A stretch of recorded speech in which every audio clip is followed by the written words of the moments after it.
Fil-katekezi tagħna llum sejrin inkomplu nirriflettu fuq id-devozzjoni tagħna li Marija skont it-tagħlim sana Luigi Maria de Montfort fil-ktieb tiegħu li propju jġib dan l-isem id-devozzjoni vera lejn il-Verġni Marija. Dal-moment nirrifletti minn dak li huwa jikteb dwar dak li Montfort isejħilhom sinjali ta' devozzjoni ġenwina li Marija. Dan qaddis fit-tagħlim tiegħu jinsisti li mhux kull devozzjoni lejn Marija hija ġenwina u awtentika. U allura tajjeb illi fid-daw dak li se nisimgħu minn dan il-qaddis nirriflettu anke fuq id-devozzjoni tagħna lejn Marija b'mod personali, b'mod anke komunitarju. Komunitarju nifhem ngħid il-komunità parrokjali, komunità reliġjuża, komunità ta' laiċi, moviment ekklesjali. Naraw jekk id-devozzjoni tagħna li Marija hix ġenwina jew jekk hijiex awtentika jew le. Montfort jagħti dawn is-sinjali ta' devozzjoni li hija ġenwina vera li Marija.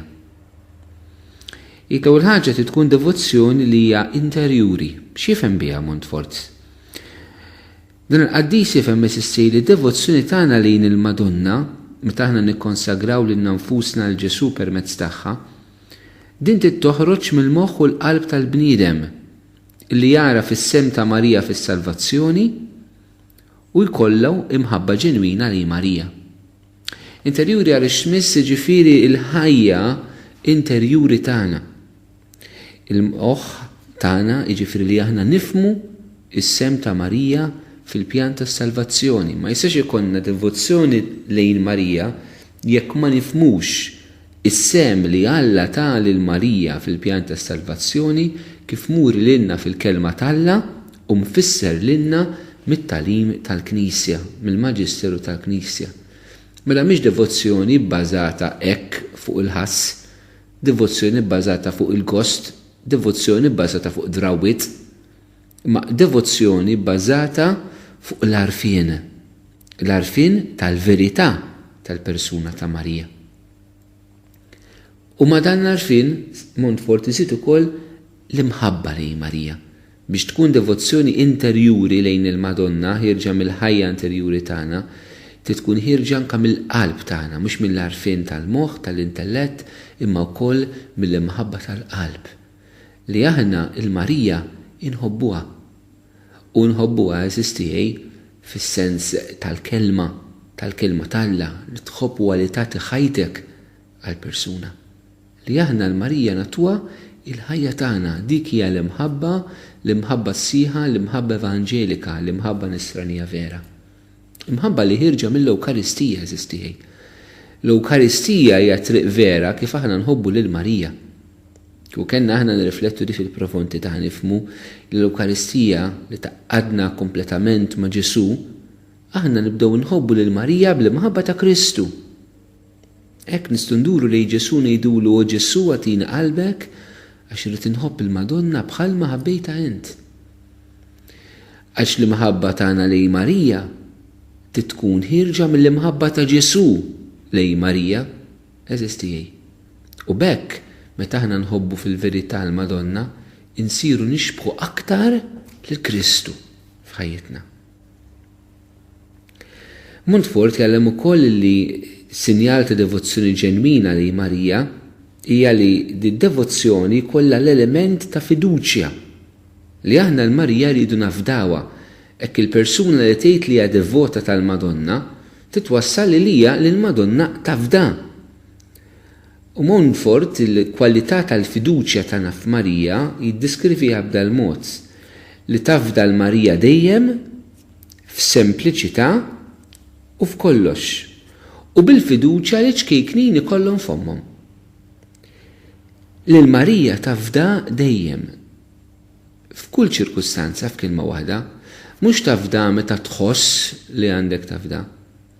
Mhux tafda biss meta kollox huwa sejjer tajjeb u meta kollox isur ħażin induru leha, induru kontriha, ngħidu li ma tismanix, jew nedaw biha, jew noħduha kontra tagħha. Imma f'kull ċirkustanza.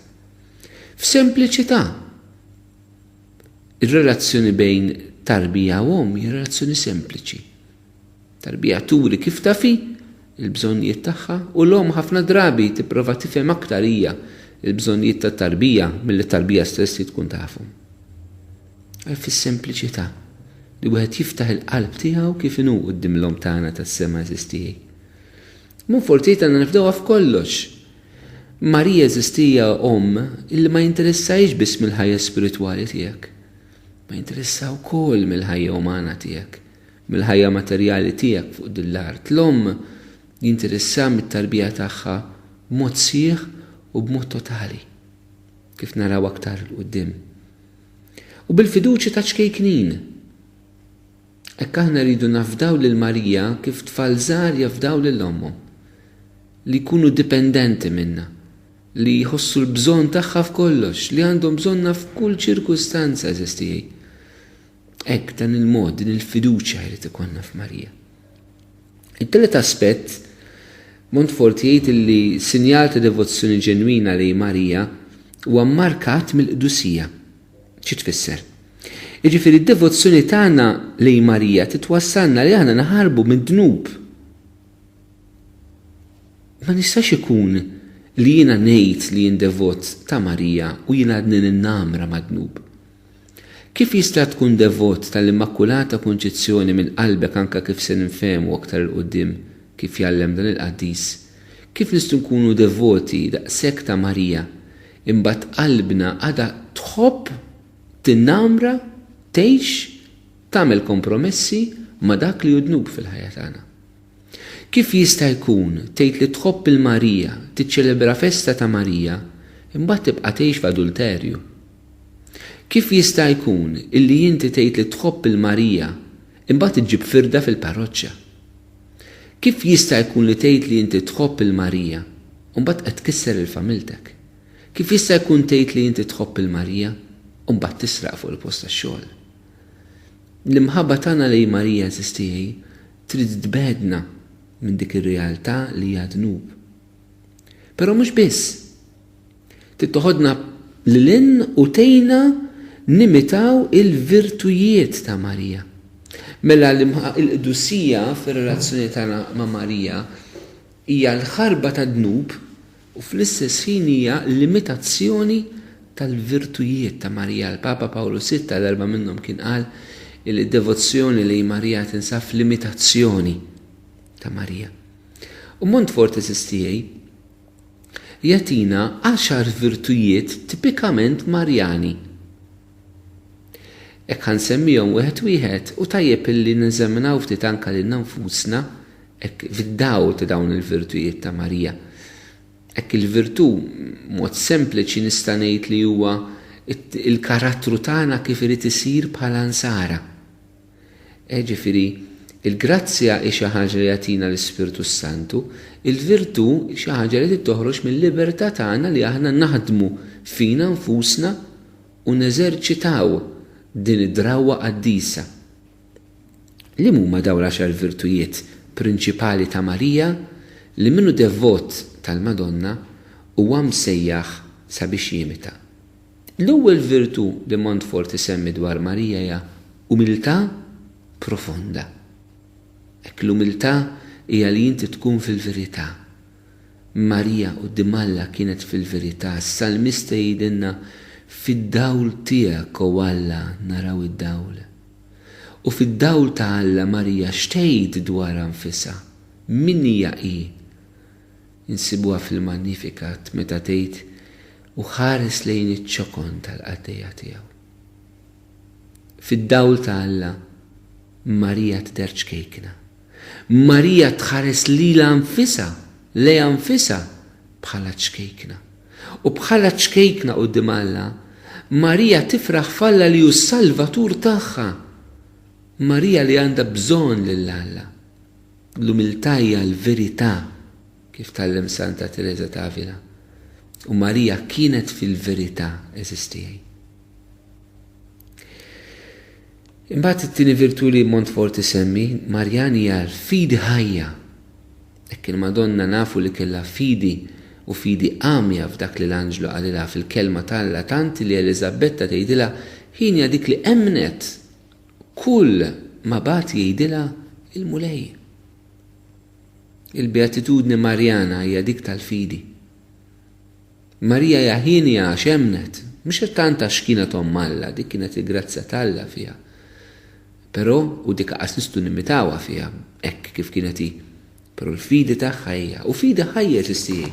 Il-fidi li aħna rridu ngħixuha, u rridu ngħixuha ta' kuljum. Fidi li mhijiex kontenut ta' talim dak li aħna nemmnu bħala Knisja, ma fidi li hija relazzjoni ma' Alla. Imbagħad għandna t-tielet virtu li Montfort isemmi huwa l-ubidjenza għamja ta' Marija. Marija tobdi lil Alla b'mod għami. Mhix xejn teżisti. Nistgħu ngħidu dak li San Pawli jikteb fl-ewwel littra tiegħu Rumani fl-ewwel kapitlu, l-ubidjenza tal-fidi. L-ubidjenza tal-fidi ta' Marija hija ubidjenza għamja. L-Anġlu qal Marija hekk tagħmel. Anka jekk ma tifhimx, anka jekk meta tobdi dak li Alla qalilha, tgħaddi mit-tiġrib, tgħaddi mill-inkwiet. Il-fidi ta' Marija kien hemm prezz li kellha tħallas, prezz ta' tiġrib. Araw meta twiled Ġesu kellha tispiċċa rifuġġjata fl-Eġittu. Imbagħad tiġi lura fil-Ludija, problema bit-tifel tal-imperatur u tispiċċa f'Nazaret lura. Ekk il-fidi ta' Marija ma ħelsitiex eżistijaj milli tkun imġarba, ma baqgħet tobdi fil-għama. Mhux għax qed tara se jiġri, mhux għax qed tifhem se jiġri, mhux għax Alla wriha l-futur allura magħha mistrieħ b'dak li se jiġri, imma kellha tobdi u tobdi fil-għama pass pass fil-ġrajja tal-istorja tal-ħajja tagħha. Marija kellha talb bla waqfien hija l-Montfort. It-talb bla waqfien hija ħaġa li Ġesu jitlob mid-dixxipli tiegħu nsibuha f'Salluqa. Darba tom parabola ta' dik il-mara li marret tiffitta l-imħallef u titlob bla waqfien.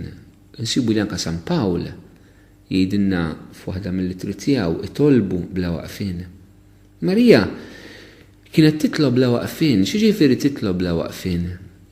Ma jfissirx li kienet tgħid it-talb kontinwament, imma jfisser li qalba kienet falla kontinwament. Hekk Marija tispirana biex ngħixu dal-virtù illi mhux tant nitolbu l-grazzja li nitolbu, imma li nitolbu l-ispirtu tat-talb. Li jkollna l-grazzja li qalbna tkun tassew falla kif kienet ta' Marija kontinwament. Imbagħad il-virtu ieħor li Montfort isemmi hija ċ-ċaħda kontinwa tagħha nfisha. Marija kellha tiċħad lilha nfisha biex tkun dixxiplu ta' Ġesu li qalilna min li tiġi warajja li tiċħad lilu nnifsu, Marija hija l-ewwel dixxiplu tiegħu. U Marija kellha tiċħad lilha nfisha, ċertament b'differenza minnha, il-Madonna ma kellix tiċħad id-dnub ġewwa fiha.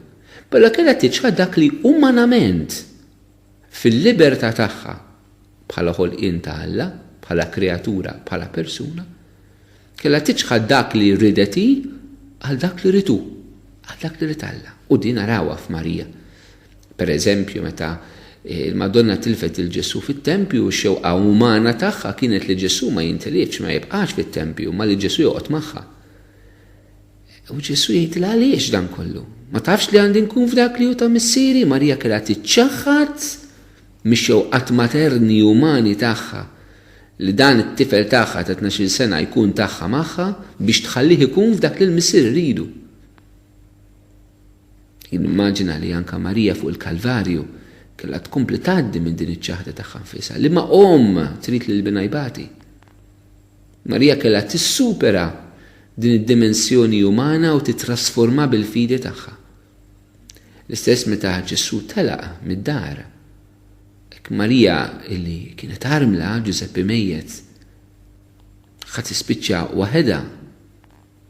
Kellha tħalli l-bina jmur u ssir l-armla li tiddependi kompletament fuq Alla fil-ħajja tagħha. Hija ċaħda kontinwa ta' Marija. Batanna l-virtu tas-safa.